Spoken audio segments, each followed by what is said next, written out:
Okay. Good morning, students. Class 10 history का new topic आज फिर मैं स्टार्ट करने जा रहा हूँ आपके सामने। और वो topic role of technology that help in the globalisation. Globalisation में टेक्नोलॉजी का रोल हो रहा है, इससे जुड़ा हुआ हमें पढ़ना है। नॉर्मली जो टेक्नोलॉजिकल चेंजेस आए ड्यूरिंग द ग्लोबलाइजेशन उसमें दो इम्पोर्टेंट है।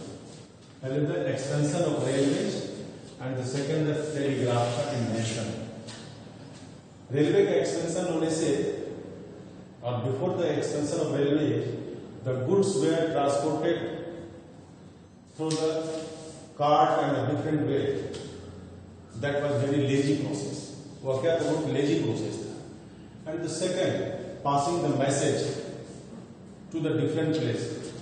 It was very difficult before invention of the telegraph. तो टेलीग्राफ का इन्वेंशन और रेलवेज का एक्सपेंशन होना, स्टीम इंजन का प्रोड्यूस होना, ये बहुत बड़ा फैक्टर है आपको ग्लोबलाइजेशन। अब देखिए चेंजेस, जो रिजल्ट क्यों था इस चेंज का, मीन्स ये रेलवेज का और टेलीग्राफ का एक्सपेंशन का चेंजेस का रिजल्ट क्या कारण है इसका?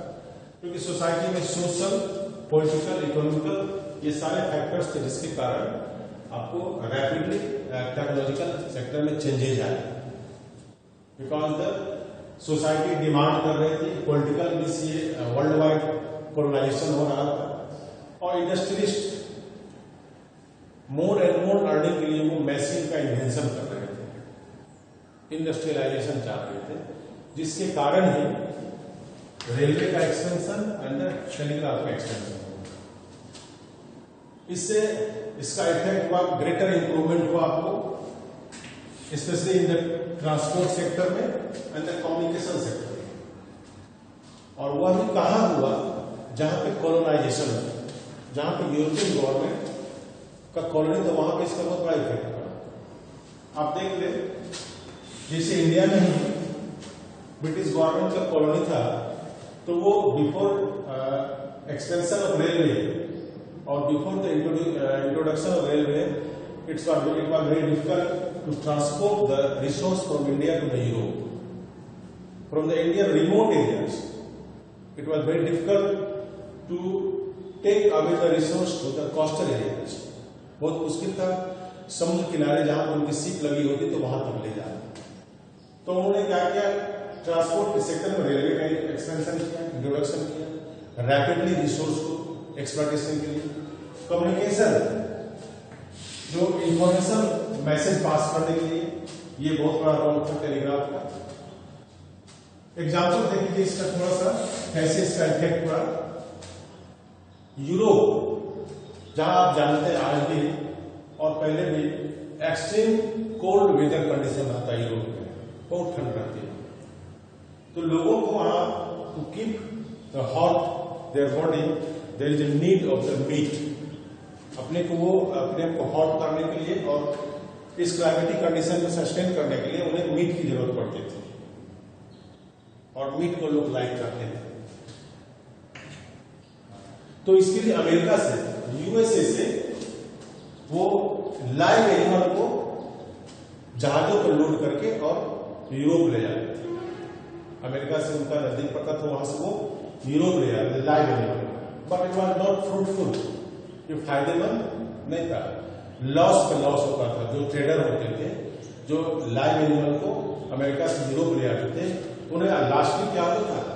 लॉस होता था। या फिर लॉस नहीं होता था तो वो जो मीट सप्लाई होता था यूरोप में, that was very costly and it was beyond the reach of the poor people.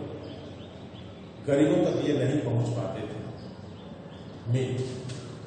लेकिन देखिए टेक्नोलॉजी ने कैसे हेल्प किया है यहाँ पे। पहले देखना है कि ये फ्रूटफुल नहीं था मीट ट्रेड या फिर एनिमल का सीलिंग करना अमेरिका से यूरोप में फ्रूटफुल नहीं था। कैसे नहीं था फ्रूटफुल? देखिए, occupied more space. Live animal को अगर शिप पे लोड करते थे तो वो मैक्सिमम स्पेस को ऑक्युपाई कर लेता था एनिमल। अगर वो शिपिंग करने के दौरान लंबे वॉयजेज में बहुत सारे उसमें डेथ भी कर जाते थे, मर भी जाते थे, बीमार पड़ जाते थे, उनके वेट भी लॉस हो जाते थे, क्योंकि जहाज में खाने पीने की कोई व्यवस्था नहीं होती थी और ये वॉयजेज लंबे होते थे, तो जिसके कारण से उनका वेट भी घट जाता था। और ये ट्रेड क्या था, फिर लास्टली यूरोप पहुंचने के बाद वो एक्सपेंसिव होता, महंगा होता, because of this the meat, the supply of meat to the poor people was very expensive in Europe, बहुत महंगा था उनके लिए। ठीक है, टेक्नोलॉजी ने क्या रोल अदा किया उसमें देख लीजिए। Technology means invention of the refrigerator ship, invention of the refrigerator ships, वह जहाज जिसमें रेफ्रिजरेटर को एक खोज करके उसमें लगाया गया, तो ये बहुत चीप हुआ। कैसे हुआ, तो अमेरिका में ही, और जहां से भी शिप एनिमल को परचेज करते थे, ट्रांसपोर्ट करते थे, वहां पे इसको स्लाउटर किया जाता है। स्लाउटर होता है लार्ज स्केल में एनिमल को कटिंग करना और उसको किलिंग करना, उसको तैयार करना। तो वहां ये क्या करते थे, उसको स्लाउटर कर देते थे, और स्लाउटर करने के बाद तब वो शिप में, रेफ्रिजरेटेड शिप में डाल के और फिर यूरोप पहुंचाते थे।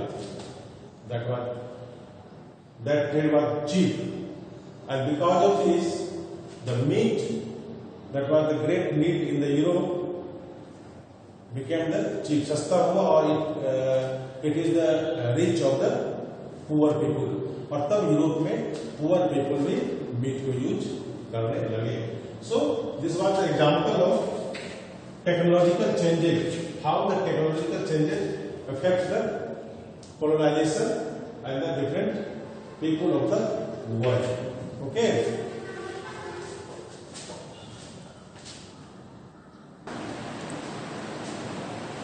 नेक्स्ट टॉपिक आप देख रहे हैं, लेट 19th सेंचुरी में कोलोनाइजेशन स्पीड अप हो गया। कोलोनाइजेशन इज, जो यूरोपियन कंट्रीज थे, जैसा कि मैंने आपको बताया, टेक्नोलॉजिकल चेंज होने के साथ साथ यूरोप में इंडस्ट्रियलाइजेशन भी हुआ। तो इंडस्ट्रियलाइजेशन के साथ इंडस्ट्रियलाइजेशन में दो बातें थी, पहला तो उनको रॉ मटेरियल चाहिए और दूसरा चाहिए उन्हें मार्केट, बिग मार्केट। तो रॉ मटेरियल भी यूरोप में अवेलेबल नहीं था और बिग मार्केट भी अवेलेबल नहीं था। इंडस्ट्रियलिस्ट कंट्री चाहते थे कि वर्ल्ड के डिफरेंट कंट्रीज में से वो रिसोर्स गेन कर पाए और अपने प्रोडक्ट को मार्केट में सेल कर पाए। तो इसलिए उन्होंने क्या स्टार्ट किया, कोलोनाइजेशन स्टार्ट किया। मिड 16th सेंचुरी में यूरोप में एग्रीकल्चर प्रोडक्ट, एग्रो प्रोडक्ट, जो ग्रेन का प्रोडक्शन और अदर चीज का प्रोडक्शन रैपिडली ग्रो बड़े पैमाने पर होने लगा, और वहां के जो लोग थे, पीपुल थे, लैंडलॉर्ड्स, मनी लैंडर्स या फिर जो भी, उन्होंने बड़े पैमाने पर अर्निंग किए, पैसे कमाए। Now they wanted to invest this money, अब वो पैसे कमाए तो वो चाहते थे इस पैसे को इन्वेस्ट करें मोर एंड मोर इनकम के लिए। तब उन्होंने इसको इन्वेस्ट किया इस सेक्टर में, मशीन के सेक्टर में और फैक्ट्रीज के सेक्टर में। जब उन्होंने मशीन परचेज किए, फैक्ट्रीज का सेटअप किए, और ये कन्वर्ट हो गया किसमें, इंडस्ट्रियलाइजेशन में कन्वर्ट हुआ। ये किसमें कन्वर्ट हुआ, इंडस्ट्रियलाइजेशन में कन्वर्ट हुआ, और तब होल यूरोप में इंडस्ट्रियलाइजेशन हुआ इस तरह से। लेकिन जब इंडस्ट्रियलाइजेशन होगा तो उसके लिए बड़े पैमाने के प्रोडक्शन होंगे, और प्रोडक्शन के लिए क्या चाहिए, रॉ मटेरियल पहला, और दूसरा प्रोडक्ट को सेल करने के लिए मार्केट चाहिए। There is demand of the market as well as demand of the raw material too. So the European now started in search of the raw material और in search of market beyond the Europe. Europe से बाहर वो निकले और raw material के search में और market के सर्च में निकलेगा, और ये सर्च ही किसमें कन्वर्ट हो गया, कोलोनाइजेशन। जहां कहीं भी वो जाते थे वहां पे वो अपनी फोर्स से वहां के लोगों को कोलोनाइज कर लेते। ठीक है, तो ये कोलोनाइजेशन स्टार्ट हुआ 19th सेंचुरी में। आप देख लें जो यूरोपियन विक्ट्रीज हुआ वर्ल्ड के डिफरेंट कंट्रीज में, जहां जहां ये गए वहां के लोगों को इन्होंने विजय हासिल की, लेकिन it was very painful, economically painful, socially painful and ecologically it is painful. Total changes आ गए जो अर्लियर सोसाइटी थी जहां कहीं हुआ, जहां यूरोपियन ने कोलोनाइज किया वहां। अब देख सकते हैं इसका एग्जांपल अफ्रीका। अगर आप अफ्रीका के मैप को आप देखें तो आपको नजर आएगा इस तरह से स्केल रख कर इन्होंने इसके बाउंड्रीज को बनाया है, एक स्केल रख कर बाउंड्रीज को बनाया है, क्योंकि इसके बाउंड्रीज ऑलमोस्ट स्टेट में बने। इसका रियल कारण क्या है कि जहां कहीं यूरोपियन पावर वहां पहुंचे उन्होंने डिमार्केट कर दिया टेरिटोरी को। कई यूरोपियन पावर थे वहां पे, आपको स्पेन, डच, पुर्तगीज, फ्रांस और जर्मनी, इटली, ये सभी थे। तो ये जब वहां पहुंचे तो आपस में इनकी राइवलरी थी, दुश्मनी थी। तो दुश्मनी को लेकर इन्होंने क्या किया, बाउंड्री को एक तरह से स्टेट में बांट दिया वहां अफ्रीकन कंट्री में, उन्होंने उसको बांट दिया। और 1885 में यूरोप में एक समिट हुआ था, बर्लिन समिट। वहां पे ये यूरोपियन कंट्रीज के कॉलोनाइजेशन, यूरोपियन कंट्रीज के जो रूलर्स थे और जो कंपनीज थी वो एकत्र हुए वहां पे, और उन्होंने एक मीटिंग रखकर ये प्लानिंग किया कि how to divide the Africa among the European colonial government.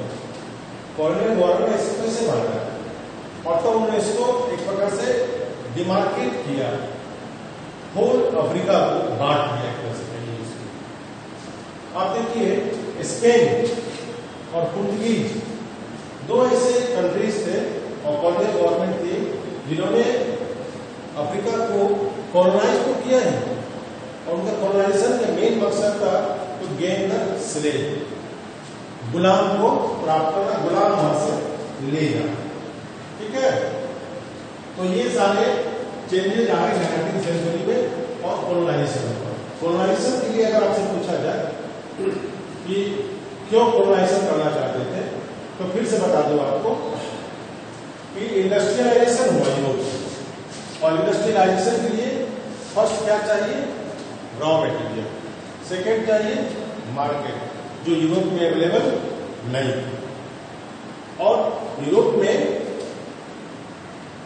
इसकी डिमांड को फुलफिल करने के लिए ये सर्च में निकले बाहर, यूरोप से बाहर, जो पुअर कंटिनेंट और कंट्री वर्ल्ड में था, ये वहां पहुंचे।